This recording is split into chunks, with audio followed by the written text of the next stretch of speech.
Jadi kayaknya banyak tuh ya, secara sadar atau tidak sadar dalam diri kita ini itu kayaknya banyak belief banget.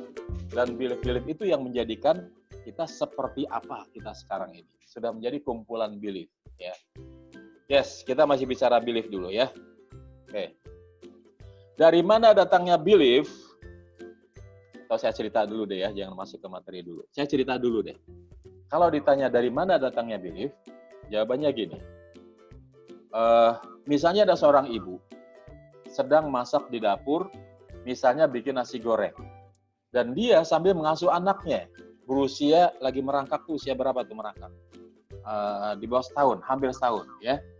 Sambil bikin nasi goreng, sambil lihat anaknya, oh anaknya sehat ya, lagi jalan, lagi main sendiri, dia lanjutkan masak-masaknya. Dia lihat anak lagi aman.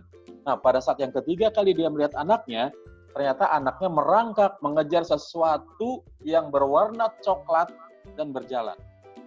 Kira-kira apa? Ini kalau bulan puasa, lihat benda coklat jalan, itu dikira korma itu. Padahal kecoa. Kecoa. Betul.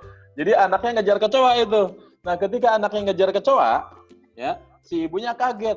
Langsung refleks diambil anaknya, langsung dia katakan, "Nak, jijik nak, jijik ya," sambil dia nunjuk kecoa ke anaknya sambil lihat anaknya lagi, lihat kecoanya lagi. Si anaknya itu terus diperlakukan seperti itu.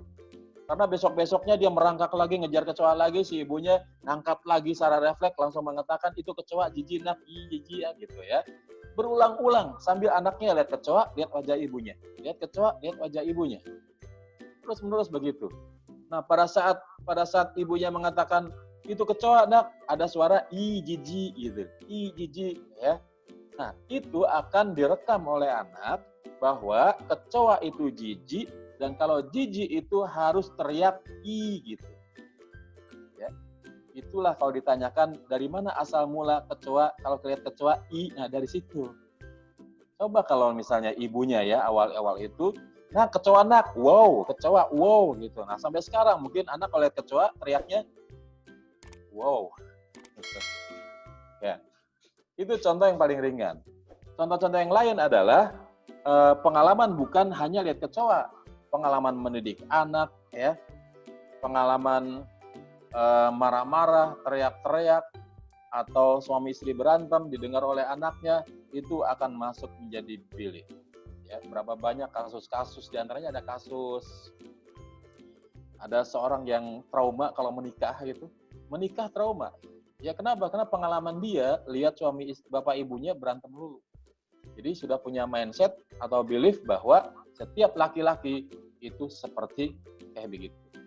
Saya menikah dengan laki-laki, waduh jangan-jangan nanti galak lagi gitu ya. Itu belief. Jadi kalau ditanya dari mana datangnya belief seperti itu ya. Lebih lanjut lagi, keyakinan atau belief yang negatif dan sangat dalam sekali itu bisa berubah menjadi fobia, bisa jadi trauma ya. Ada seorang anak yang nggak suka makan bakso. Ada itu. Nah, penyebabnya apa? Penyebabnya enteng menurut kita, tapi menurut dia berat gitu. Apa penyebabnya? Dia anak SMP, makan bakso di kantin, ya, lagi enak bersama temennya. Di suapan pertama ada benda coklat lagi tuh, kecoa lagi ya, masuk ke mangkok baksonya, hampir mau dimakan sama dia. Setelah itu dia jijik. Jijiknya kecoa, tapi dia tidak sukanya bakso karena ada hubungannya dengan bakso. Itulah ceritanya. Belief, ya. Diperluas lagi, banyak. Beliefnya apa lagi? Ada belief orang yang kalau ketemu bos, ketemu atasan, belum ketemu udah gemeteran. Belum ketemu. Membayangkan wajahnya udah cemas duluan. Gitu. Ini juga pasti ada pengalaman-pengalaman yang membekas dalam dirinya yang menyebabkan dia punya belief bahwa kondisi itu membuat dia tidak nyaman. Dan masih banyak lagi. Ya. Oke, ditanya lagi dari mana datangnya belief? Ini ada penjelasan berikutnya ya. Ide ditambah persetujuan itu akan menjadi belief. Idenya datang dari mana? Dari mana saja, apalagi sekarang ya. Ide itu datang dari YouTube, datang dari orang yang dianggap punya otoritas, kemudian kita mendengar tokoh berbicara sesuatu, atau dari pengalaman kita sendiri, kemudian saya setuju dengan semua ide itu, maka bisa jadi menjadi belief. Misalnya gini ya,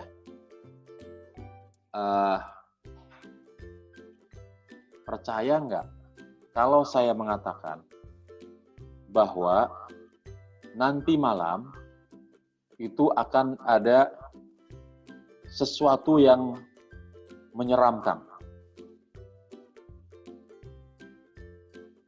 Saya nggak nih?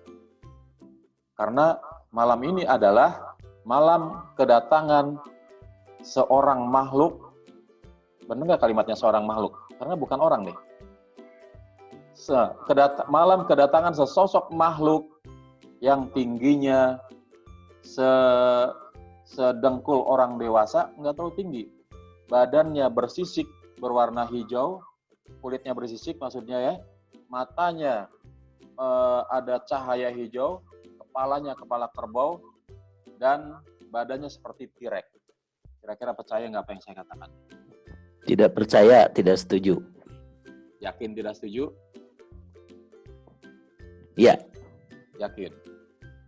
Ada yang setuju?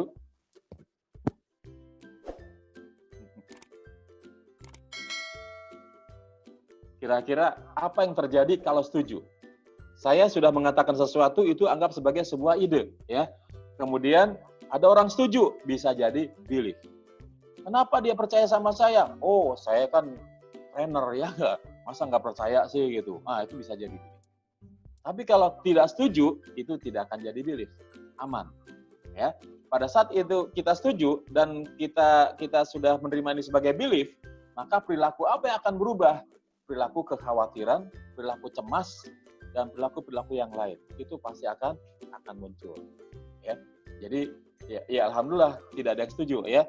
Kalau ada yang setuju saya tanggung jawab ini. Baik. Ini sudah dijelaskan tadi sudah ya. Oke, lanjut aja. Terbentuknya belief juga tadi sudah dijelaskan secara singkat, informasi orang-orang terdekat dari lingkungan sekolah, internet, buku, pengulangan terus-menerus diulang akan menjadi belief. Ya. Belum lama tahun-tahun sebelumnya bahwa banyak informasi dari internet bahwa kalau kita menginjak kecoa akan keluar ulat-ulat dalam kecoa itu, dalam tubuh kecoa, dan itu membuat kita jadi jijik gitu ya. Diulang-ulang akan menjadi belief. Oke. Ya, kita cepat aja. Belief itu ada belief positif dan ada belief negatif. Belief positif tentu saja bermanfaat. Tapi kalau belief negatif itu yang disebut dengan limiting belief dan akan membuat mereka sulit untuk berkembang. Limiting belief adalah belief yang menahan dan menghentikan kita dari tujuan hidup, goal, ataupun cita-cita. Sebaliknya, empowering belief yang buat kita semakin maju dan berkembang untuk mencapai goal dan kehidupan yang lebih baik lagi. Kalau kita punya belief-belief negatif, nah ini sangat berpengaruh kepada citra diri yang akan kita bahas ini. Ya. Kalau sebuah belief, saya ragu tadinya nih, mau dijelaskan atau tidak ya. Tapi saya jelaskannya sedikit. Pola sebuah belief itu adalah sebuah kalimat matematika. X sama dengan Y. Ini polanya adalah saya adalah, pekerjaan merupakan, uang adalah. Nah, kata-kata ini mudah untuk bisa menjadi belief. Karena kata-katanya singkat, padat, dan sifatnya sugestif kepada diri kita. Ya. Ada lagi pola kalimat yang lain, yaitu jika X maka Y. Jika begini, maka begitu. Jika bersungguh-sungguh, maka sukses. Jika hari Senin, saya malas kerja. Jika saya janjian dengan orang itu, maka saya muncul pikiran-pikiran negatif. Seperti itu ya. Jika saya masuk ke sebuah lokasi, seperti apa misalnya, akan muncul perasaan yang saya rasakan saat itu. Jadi ada jika maka. Saya adalah atau jika maka. Ini juga penting untuk nanti diterapkan pada saat kita menginstal self-image. Contoh citra diri yang memberdayakan seperti apa, Bapak sekalian? Ini ya. Karena saya katakan bahwa ini saya penjelasannya harus kembali kepada skema lagi. Seperti ini ya.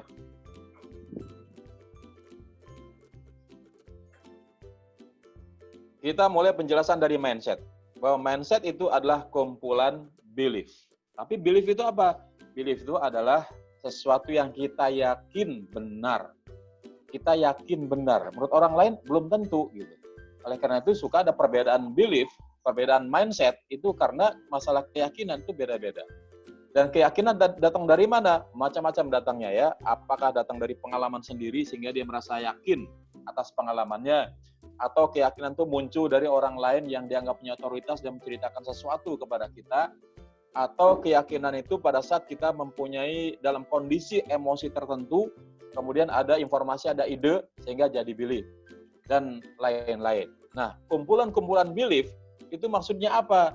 Ada belief tentang bisnis, belief tentang keuangan, belief tentang keluarga, belief tentang anak, belief tentang pasangan, belief tentang musibah, dan belief yang lainnya ngumpul jadi satu dalam diri kita, itu yang akan menjadi mindset. Itu maksudnya ya. Jadi belief banyak banget. Di antara belief-belief itu ada yang positif, ada yang negatif. Belief yang positif itu bagus, memberdayakan, empowering beliefs ya. Sementara belief yang negatif itu adalah limiting belief yang menyetop, yang mengerem potensi kita untuk bisa terus berkembang. Apabila belief yang positif negatif ini dalam waktu yang cukup lama tidak dikritisi, maksudnya tidak diubah, tidak mengubah beliefnya dari dulu sampai sekarang begitu terus, lama-kelamaan akan menjadi self-image atau citra diri. Apa citra dirinya? Bisa negatif, bisa positif. Orang yang citra diri positif itu akan kelihatan dari raut wajahnya, dari tindak tanduknya, dari pilihan katanya. Kenapa demikian? Karena antara tubuh, pikiran, dan kata-kata itu adalah satu kesatuan yang tidak bisa dipisahkan. Dengan kata lain, yang punya image, self-image positif atau citra diri positif akan terpancar dari kata-kata dan sikap perilakunya. Sementara yang negatif juga akan terpancar dari sikap dan perilakunya. Jadi sampai di sini kita udah bisa nilai ya. Ada orang ngomongnya pilihan katanya, aduh gimana gitu ya, sikapnya, cara meresponnya seperti apa, selalu meresponnya dengan membela diri dan ada unsur pembenaran. Alasannya banyak, seolah-olah dia ahli alasan. Kalau tanya kuliah di mana, oh kalau saya kuliah fakultas alasan, jurusan argumentasi. Banyak alasan untuk tidak sukses, dia punya itu. Itu adalah cerminan citra diri negatif. Nah, citra diri positif atau negatif itu akan menjadi semacam automatic guidance system yang akhirnya akan menjadikan perilaku kita seperti apa. Ada orang yang kok sia terus, saya ketemunya orang-orang sia melulu gitu ya, itu perlu cek citra dirinya. Ada juga yang positif, nanti saya cerita banyak tentang hal itu ya. Nah, sekarang baru masuk ke penjelasan yang lebih detail lagi. Contoh citra diri positif atau yang memberdayakan itu apa saja sih kalimat-kalimatnya? Misalnya begini, saya selalu dikaruniai, susah banget ngomong ya. Emang untuk dapat karunia itu susah ya. Saya selalu dikaruniai kemakmuran yang melimpah ruah. Ini kata-kata kalimat afirmasi ini caranya seperti apa? Misalnya di akhir slide ini. Yang kedua ada seluruh kebutuhan saya selalu terpenuhi dengan cara yang sangat mudah. Saya pribadi yang sangat menyenangkan bagi siapapun juga. Saya selalu menjadi cahaya bagi sesama. Saya selalu sehat dan penuh energi. Saya selalu berpikiran positif dalam keadaan apapun juga. Saya selalu memperoleh hikmah dan pencerahan dari setiap peristiwa kehidupan yang saya alami. Saya selalu memperoleh kemudahan dalam kehidupan saya. Saya juga sangat mudah untuk memahami pengetahuan apapun juga. Boleh yang lain, silahkan ciptakan sendiri. Atau dari sini mana yang paling nyaman buat Bapak Ibu semua. Ciri-ciri citra diri negatif, rendah diri, tidak pantas atau berhak, merasa tidak pantas, merasa tidak layak, itu adalah citra diri negatif, limiting belief. Terlalu muda atau tua untuk melakukan sesuatu. Jadi kalau dia muda, dia mengatakan, saya kurang pengalaman, saya belum pengalaman. Kalau udah tua, dia bilang apa? Saya mau udah tua. Selalu ada alasan untuk menolak gitu ya. Padahal kan bisa dibalik itu sebetulnya kalau mau. Merasa dibenci dan tidak disukai. Merasa semua orang membenci saya, merasa tidak menyukai saya. Jadi yang muncul adalah perasaan minder atau benci sebenci-bencinya. merasa tidak mampu atau selalu khawatir mendapat kegagalan atau cemoohan orang, merasa kurang pendidikan, kurang memiliki dorongan dan semangat hidup. Bisa dibayangkan citra diri negatif ini kalau kita hubungkan dengan satu sosok, pasti kita bisa membayangkan kira-kira sosoknya seperti apa. Rendah diri, merasa tidak pantas, terlalu muda atau terlalu tua, merasa benci dan seterusnya. Pasti tergambar kan sosok kita seperti apa. Tatapan wajahnya, tatapan matanya seperti apa, kalau dia duduk seperti apa, kalau dia bicara seperti apa, merespon sesuatu kita sudah bisa bayangkan. Ya. Oke, nah ini baru kita akan masuk bagaimana caranya menginstal self-image. Tentu saja menginstal self-image yang positif. Sudah ada caranya, yaitu caranya CRAFT. CRAFT itu apa? C-nya adalah cancel, R-nya adalah replace, affirmation, kemudian fokus, dan training atau train.